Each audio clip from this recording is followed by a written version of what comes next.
Hello viewers, in this video we are going to discuss the introduction on peripheral devices followed by I/O interface and I/O bus, which is the first topic in input-output organization. And the rest of the topics such as asynchronous data transfer, modes of transfer, priority interrupt, direct memory access are discussed in the subsequent videos. Let's first see what is meant by I/O organization.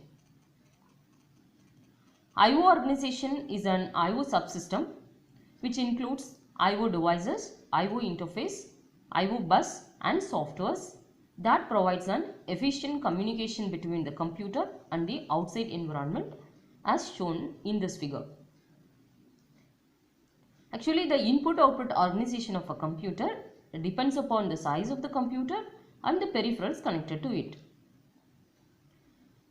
The peripheral devices are nothing but the input-output devices that are connected to a computer. Usually, each peripheral device has its own peripheral controller that controls a peripheral device according to the control signals received from processor. Here, a monitor, keyboard, mouse, a printer and magnetic tapes are listed out, which are the most commonly used peripheral devices. Usually, the peripheral device that are under the direct control of the computer are known as online device. Let's now discuss what is input-output interface and what its role in I/O organization.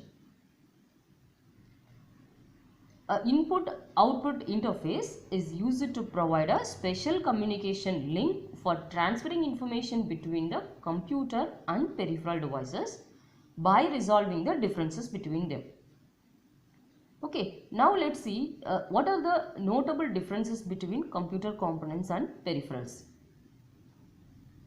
First of all, peripherals are electromechanical and electromagnetic devices, whereas the computer components such as a processor and memory are electronic devices. Hence, signal conversion need to be done and that is performed by I/O interface whenever data transmission takes place between them. The second notable difference is a data transfer rate. That is, the data transfer rate of peripherals is usually slower than that of a processor. So obviously synchronization process is required. That is done by I/O interface. The next notable difference is data codes and formats used in peripherals and processor and memory. It is the data codes and formats used in processor and memory is word, whereas in I/O devices bytecode form is used. So obviously data code format mapping is required and that mapping is performed by I/O interface. So apart from this, even the operating modes of peripherals also different from each other. So all these differences are resolved by the interface and efficient communication is provided whenever data transmission takes place between processor and I/O device. So here in this slide, the major differences between I/O devices and computer components which we have discussed just now are listed out here.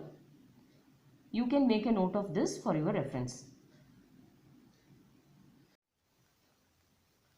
Now let's see about I/O bus and interface module. As we know that due to the inherent differences between the computer components and I/O devices, if any of the I/O device has to be connected, then it is possible only through I/O interface. Here in this figure, we can notice that all of the I/O devices are connected to I/O bus through I/O interface, from which it gets connected to the computer. Here, these three lines, data lines, address lines and control lines constitute an I/O bus. And this I/O bus provides a link between the processor and I/O interface of each peripheral to perform I/O operations. Here these data lines are used to transmit data, whereas address lines are used to transmit address of the I/O device with which data transmission takes place, and control lines carries a control information. Based on this control information only, peripheral controllers controls the peripheral device. Actually, there are 4 types of I/O commands or control signals that can be sent from processor to I/O interface via control lines of I/O bus. These 4 I/O commands are control command, status command, data input command and data output command.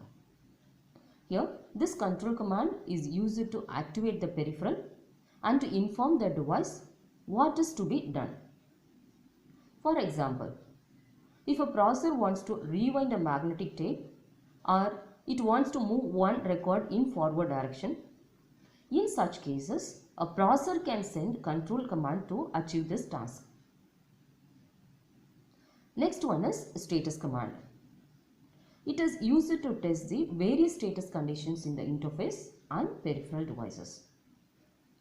For example, if the processor wants to know if a particular peripheral device is turned or not, or if it wants to know if the most recent I/O operation is completed successfully or any error occurred in between the I/O operation, then in such cases, processor sends the status command to know the status conditions of the peripheral device. Okay. Next one is data input command or read command. This command is sent by the processor whenever it needs to receive data from peripheral devices. So, when this command is issued, the I/O interface transfers data from peripheral device to its internal buffer register. The next command is data output command or write command. This command is issued by the processor whenever it sends data to peripheral device. So, when this command is issued, the I/O interface transfers data from I/O bus to its internal buffer. So, this is about the 4 different type of I/O commands that can be sent by the processor to peripheral devices. Now, let's see about how data transmission takes place over I/O bus between a processor and I/O interface. Actually, first of all, a connection has to be established between the processor and I/O interface of all the peripheral devices with I/O bus.